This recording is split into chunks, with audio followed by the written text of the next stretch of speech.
and welcome to the Wellspring Digital Chat, where we interview marketing experts, bringing their brains directly to you. My guest today is the amazing, wonderful, and super smart David Meerman Scott. David, if you could take a minute and introduce yourself to anyone out there that may not know who you are. Oh, thanks, John. I love you said I'm the super smart. It's a nice way to start the day. There you go. So I worked in the corporate world for about 15 years in the financial information business. Started my own business in 2002. I've written 11 books.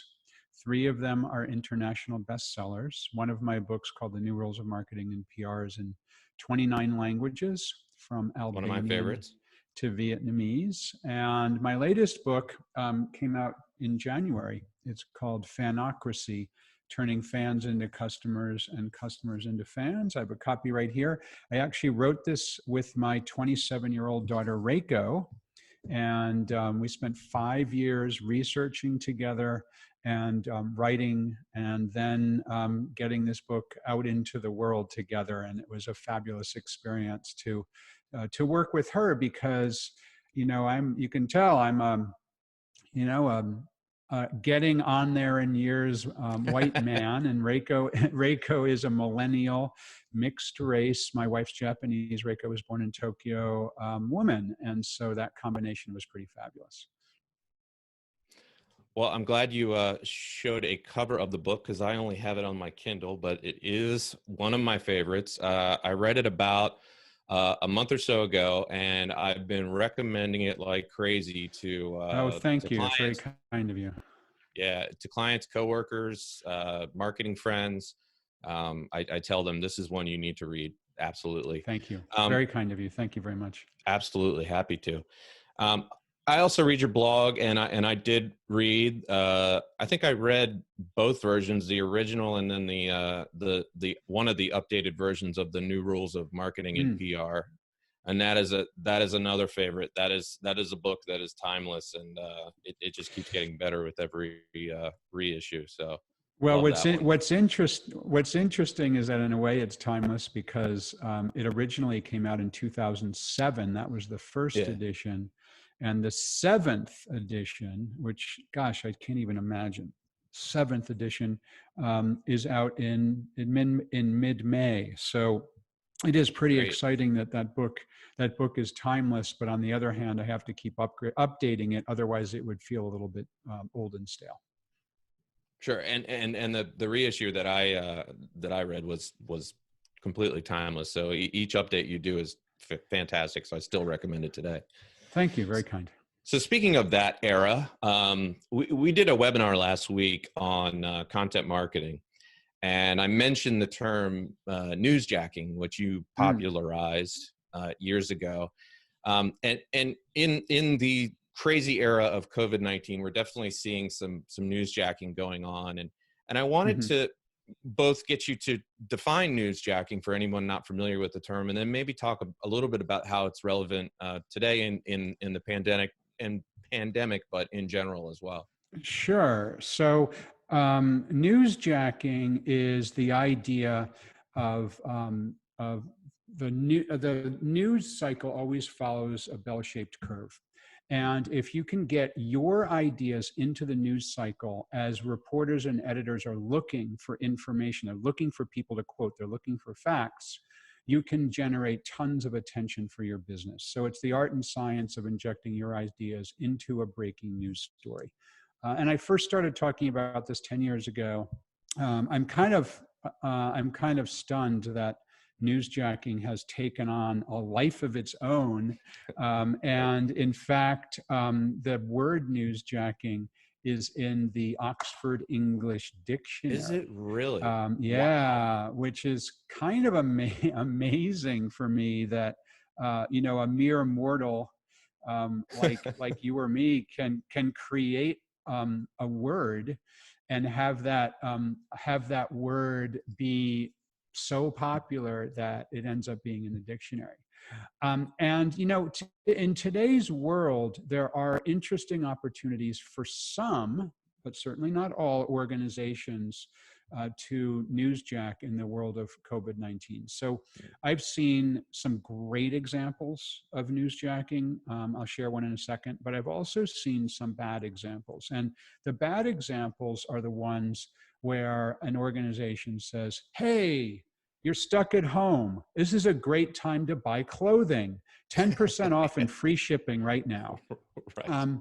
Because it just feels exploitative. It feels like it feels like you're trying to use the situation simply to sell more.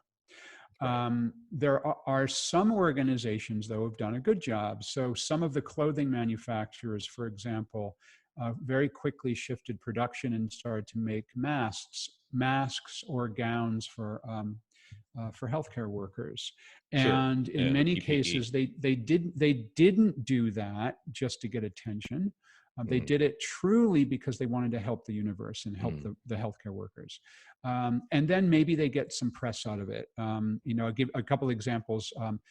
Both Brooks Brothers and LL Bean did that, and both of them got positive press. Right.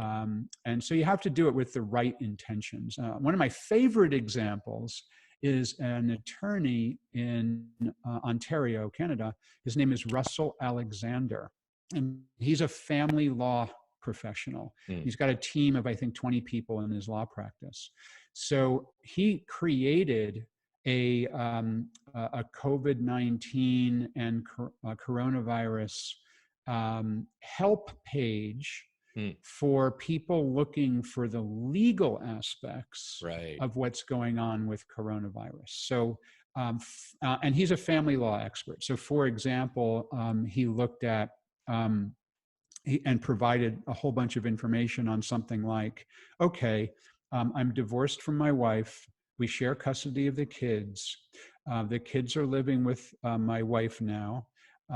And she's refusing to bring the kids over to me because she's citing coronavirus as a reason for why she can't bring the kids to me. Is this legal? As an example. And he's gotten a ton of press because the media goes to him around any issues in Canada relating to the law and coronavirus. Got it. That's very interesting. Yeah. I have as well seen bad examples and great examples, and I think anytime that you can put yourself out there as a resource, I think you're with altruistic goals, I think it shows through. Yes, absolutely. exactly. So I can't help. Yeah, exactly right. Yeah. So I can't help but notice the Steal Your Face 50th anniversary banner in the background there. Oh yeah, I know you are a legit deadhead. I've been to a few shows myself back in the day. Nice. So the Grateful Dead of all bands has probably one of the most rabid fan bases still to this day. Jerry Garcia's been gone from this world since what, 94 and 1995, 25 years. Yeah. 25. Okay. So, and they still have a huge fan base today. So I wanted to maybe tap into that a little bit and get you to talk about, the Dead and its Fanocracy. You talk a little bit about it in your book, but I want to see if you could maybe expand on that here. Yeah, sure. Absolutely. I saw my first show when I was 17 years old. I've been to 75 since then. Wow. And I include the Grateful Dead, including Jerry Garcia, as well as the bands that followed Jerry that included original members of the Grateful Dead in that count. But what was so fascinating to me about growing fans is that in the early days, the band allowed, and still do allow, fans to record their concerts. And that was really radical, still is really radical, that you can allow people to bring professional level recording gear into a show and record the music. Originally, the music was recorded and then swapped around on cassette tapes. And I remember the coveted first generation. Yeah, I know, Yeah. right? And then after a while, if you have the fourth or fifth or sixth generation, Right. it got hiss on it, and it wasn't as good. Exactly. And later on became MP3 files that people traded around. And that helped to build the band and the fans of the band, because they were a recording. They were not a real strong recording act. They were a touring band. And when you heard multiple versions of the same song, and you ended up starting to collect 30, 40, 50, 100, 200, 500 different shows, music from 500 different shows, you naturally want to go see the band live. And they sold $500 million worth of concert tickets, the most that anyone has sold up to that point. And they just built on their fandom, their what I would call their fanocracy, on giving away their music. And that's something that we can all do still today. And the idea of a tribe is something that we focused on a lot in our book. And we looked at the neuroscience of why and how people become fans of something. And it turns out that all of us humans are hardwired to want to be part of a tribe of like-minded people, because when we're with a tribe of people that we like and know, we feel safe and comfortable. And that goes back tens of thousands of years, because if you're with your group of people, you're safe. If you're not with your group of people, you're vulnerable.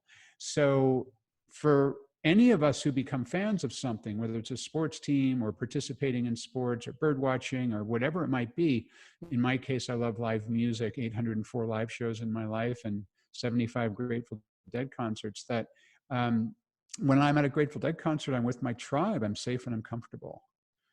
Right. Very interesting. And I think some people might miss that when it's a big lesson in your book, and I resonated with it. Absolutely. So, but what's fascinating as well, John, if I could add to it. Yeah, please. It can, my daughter Reiko and I went into this book with the thesis that any organization can build fans, not just an artist like the Grateful Dead, or my daughter loves Harry Potter, not like just Harry Potter.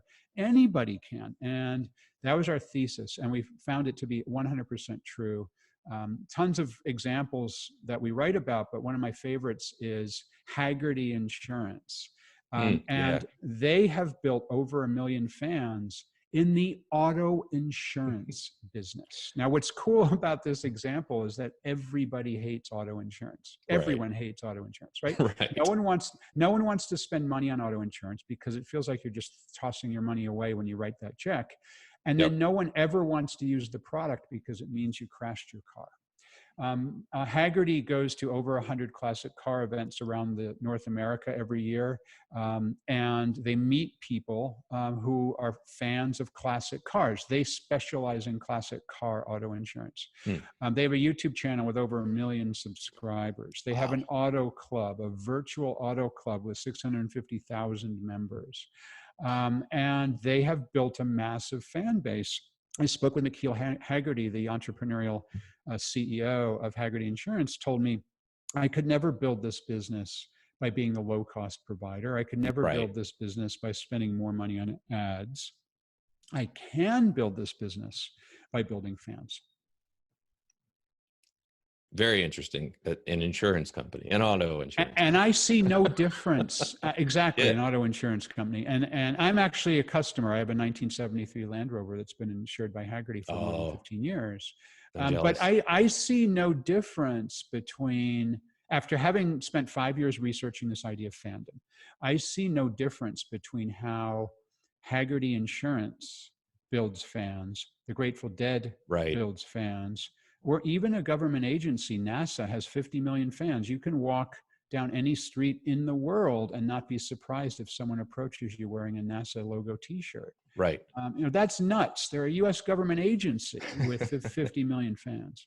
Yeah, that is a great point. And you mentioned Reiko, and my daughter's been doing some drawings for my presentations, but she's only 12. So I think we got a little bit of time before we can write the book together. But I think she's gonna run circles around me when she's in her professional world. She's already a natural marketer. But I love that you wrote this with her, and you have that multi-generational experience there. And she has a section in the book that I really enjoyed, where she talks about a completely unique experience watching the play Macbeth. Mm. And there's a lot to that story, but I wondered if maybe you can kind of sum up the experience, and then maybe, you know, outline the lesson that companies can take from Sure. that. Yeah, absolutely. And do a project like this with your daughter. It may not be a book. Start a company with her, or Yeah. you know, do something, because you know, until Reiko graduated from undergraduate, she did an undergraduate at Columbia in neuroscience. Until that point, we had a hierarchical kind of relationship. I was her dad. I was paying the bills. She was living under my roof. But now we're co-authors in a book. We had to be equal partners. I couldn't be the boss. We had to be equal partners. And now she's out on her own. She's just graduated from medical school. She's going to be an emergency room doctor at Boston Medical Center.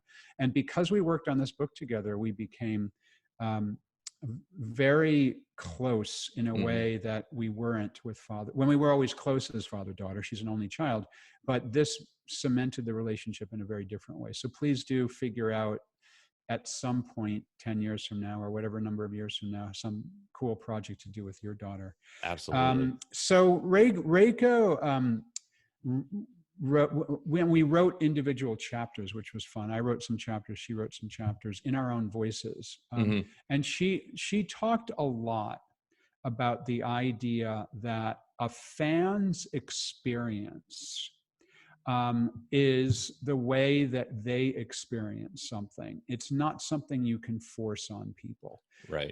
So the way that I interact with a company, a product, an idea, a book, a musical group, a sports team, or whatever, is different from how you do. And that's taken to the extreme in this version of the play that you mentioned.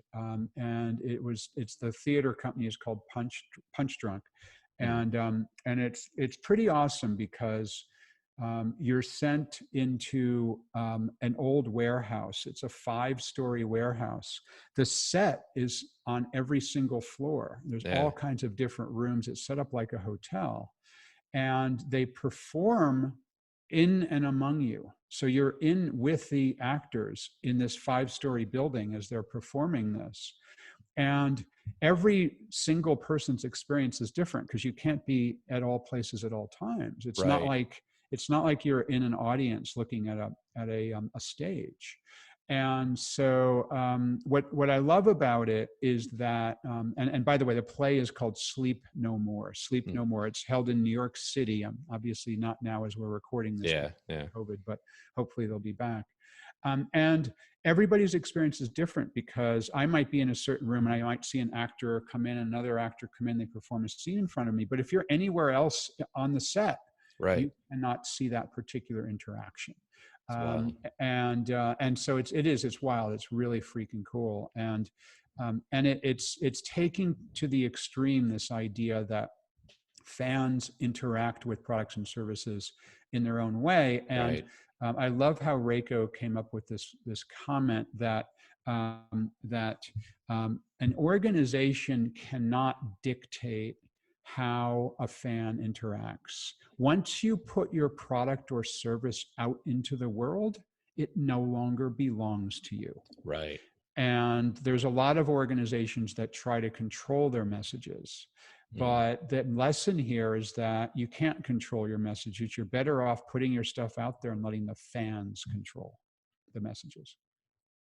It's a lesson that I think is hard for a lot of companies to learn, because they still want to, hang on so tight to everything. But I think it's a super important lesson. And I hate to say this. I know I introduced you as super smart, but I get the sense that Reiko is just a little bit smarter, maybe. Yeah, well, no, you're allowed to say that, because we joke we joke about this all the time, because yeah, no, that's totally fine. We joke about this all the time, because she's a way better writer than I am. And she wrote half the chapters, I wrote half the chapters, and we say who wrote each chapter, so it's obvious. And I've had a lot of people who no one's come out and said it quite this way, but they say, oh my God, she's such a better writer than you. They don't say it that way. They say, oh, it's really interesting how you and Reiko have different writing styles, and that's code for David. She's a better writer than you. Oh, that's awesome. So I want to shift gears and talk a little bit about influencer marketing, Sure. a term which I think gets misused, and a practice that I think gets abused quite a bit. And you talk about influencer marketing in your book, and the fact that influencer marketing is so much more than just getting a Kardashian to talk about you, or Oprah to talk about you, or something like that. I wanted to see if you could talk a little bit more about the importance of the micro and nano influencers, and how a company could maybe work with them to build out their fan base. Yeah, what I think is that the best people to talk about your product and service are the ones who love it, the ones who use it, the ones who are fans of what you do.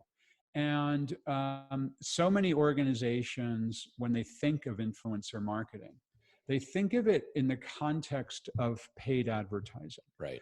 Paid advertising is you pay to have a TV commercial on a network, you pay to have your advertisement in a newspaper, you pay Google to have your ad appear when someone does a search, you pay Facebook to show your post in people's feeds. And people then take that same approach and say, okay, well, I'm going to pay somebody to talk about my product or service on Instagram or Facebook or whatever, wherever. And I think it's way better to, and so we'll just set that aside. That's advertising. Right. Okay, if you have $20 million to spend, maybe you hire Kim Kardashian to say that your product is good. But I think it's way better to find the people that love what you do, and then figure out ways that you can work with them to have them share your story in ways maybe that they're not doing quite yet. And celebrate who they are, share their stuff. How radical is that, by the way? Right. People are so selfish. Oh, please share my stuff, share my stuff, share my stuff. But like, well, okay, why don't you share mine? It's like, oh, gee, we never really thought about that. Yep. I get emails 5-10 a day, I kid you not, of people who want me to talk about their company or post something on my blog or do something. And 99.99% of them I just delete. Right. And I've never taken money to post something. I have taken on occasion something free, but then if I blog about it, I'll say, hey, I got a free night at this hotel, or somebody gave me this product for free. I'll say that for sure. Right. But I don't do it because I want the free thing. I do it because I want to check it out and see if it's interesting. And if it is, I'll talk about it. If it's not, I won't. And so I think there's a really important distinction there. And I mean, how cool is it if there are people who love what you do, right, for them to be talking about it? Can you cultivate that? I get so much more out of sharing other people's stuff that I'm really passionate about than I do about, them sharing my stuff, because I want to help. I feel good by helping spread the word about something I'm very, passionate about. Absolutely. And, not to get too airy fairy, but I'm a really big believer that the more you give to the universe, the more the universe gives back. I agree. I believe that, give gifts to the world, share things, help other people, be kind. Right now in this world, people are struggling because they can't work, or whatever's happening. Support them, and eventually, I believe strongly, it's happened in my life, that the universe will then give back to you. So So yeah, share other people's stuff. Absolutely. I I agree. I think it's a very important point. So I want to kind of wrap things up here with what I think is probably one of the more common themes throughout the book, which is passion. And you have a section in the book called "Passion is a Habit," which, by the way, is going to completely change how I interview potential candidates for positions. We have an interview later today, Nice. and Nice. so she's in for it. But yeah, your point about passion was so important and so big, and I wanted to see if maybe you can talk about why passion is so infectious and how the idea of passion can help build fans. Sure. So this was surprising to us because throughout the book, we did talk about passion because we were coming at it from the perspective of when you're passionate about the things you love, you live a great life. You know, Mm, you make, my best friends are people who go to live shows. right. We haven't seen each other in 3 or 4 months, but normally we see each other like once a month because we go to live shows. It's Mm, fabulous. And that passion is infectious. It's great. And the thing that we didn't realize is how important that passion becomes to build fans, even if you don't share that passion. So I'll give you an example. We met a dentist. His name is Dr. John Marashi. I actually met him about 3 years ago at a Tony Robbins event I was speaking at, mm, and he had heard me talk about the idea of fans and building customers. And he said, David, I get this idea you're talking about, but I'm a dentist. There's 10,000 other dentists in Southern yeah. California. How in the heck can I build fans? And I said, well, Dr. Marashi, what do you love to do? And he goes, I love to skateboard. And so I said, well, that's cool. Why don't you celebrate the fact that you love to skateboard? And he ran with it. Totally ran with it. So in his office, he's got skateboards on the wall. I've got Grateful Dead stuff on the wall. He's got Right. skateboards on the wall. He'll skateboard from one examination room to another. He's on his website. He has images of him skateboarding. He has an Instagram. He has 14,000 followers last time I checked, of him skateboarding. And he told me, he contacted me out of the blue a couple months ago and said, David, you shared with me this idea of celebrating the fact that I love to skateboard. I grew my business by 30% last year. I Wow. can directly attribute to the skateboarding. Because people are attracted to that passion that he Right. has for skateboarding. They're attracted to the fact that he loves to do that. And you don't have to be a skateboarder to appreciate that. Anybody can Hmm. appreciate the fact that Dr. Marashi loves to skateboard. And so now he's not one of 10,000 dentists. He is the skateboarding dentist of Southern California. Right. And it's been huge for his business. And it was cool when he reached out. He's like, you may not remember this, but you told me to do this, and this is what's happened. And I'm like, wow, that's freaking awesome. That is awesome. And a dentist at that. Dentist, right? That's why we said at the top of the show that it doesn't matter. Yeah. A government agency, NASA, an auto insurance company, Haggerty, a dentist, Grateful Dead. I mean, It's anybody, across the board. a theater company, anybody can build fans. Right. Well, that is all we have, and I really appreciate you doing this. Like I said, I've been a fan for years. I love your books. I recommend them all the time. I am passionate about what you have to say, and I think Fanocracy really shines a light on how we're making a shift and how businesses need to really rethink how they do things, and especially how they market. So I appreciate that, John. And the book came out as we're recording this. The book came out 3 months ago, right. and I think that's even more true now. Hmm. That be kind, Yep. build fans, have fun, enjoy life, give to the universe. Don't just take, and things will be great. Sage advice. I'll leave it at that. So thank you so much. I really appreciate it. And that's our show. Stay safe, everyone out there, and we'll be out there sharing great content with you.